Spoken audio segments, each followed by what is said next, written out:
बोल टीजड़ी माता की जय। टीजड़ी व्रत कथा।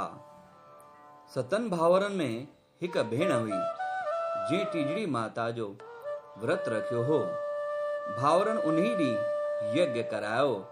तॾहिं भेण खे चवनि था कि भेण असां यज्ञ करायो आहे, उन में हली करे शामिल थियो।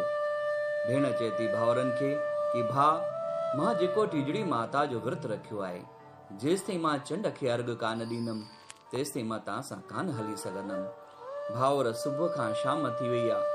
भेण जे कठोर व्रत खे ॾिसी करे छा था ॾिसनि कि हिक जबल ते, हिक पहाड़ ते चढ़ी करे वञी थाल था रखनि। थाल जे पुठियां वञी करे बाहि था ॿारे छॾनि ऐं भेण खे चवनि था कि भेण भेण भेण हे ॾिस चंड निकितो अथई। भेण उन नकली चंड खे ॾिसी करे ऐं अर्घ थी ॾिए पई।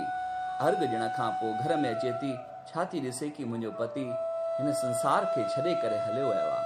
तॾहिं भेण चए थी हे भाउ तव्हां मूंसां कहिड़ो एॾो ॾोह कयो अथव जंहिंजे करे मूंखे इहा सजा मिली आहे। चईंसि असां भाउर चवनि था असांखे कहिड़ो पतो कि तुंहिंजो एॾो सचो ऐं पवित्र विर्त हो।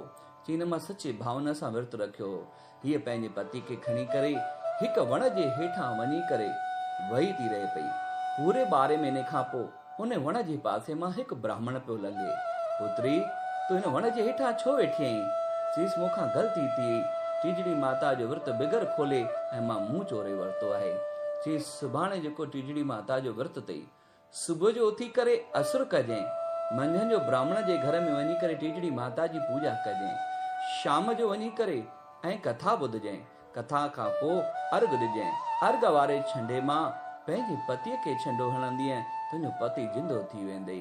हिन अहिड़े प्रकार ब्राह्मण जे घर में सुबुह जो वञी करे पींघल उॾी अथई, मंझंदि जो शाम जो वञी करे कथा ॿुधी अथई, उन खां पोइ चंड खे अर्घ ॾिनो अथई। अर्घ ॾियण वारे खीर मां हिन खे छंडो हयो अथई। हीउ पति उथी खड़ो थियो आहे।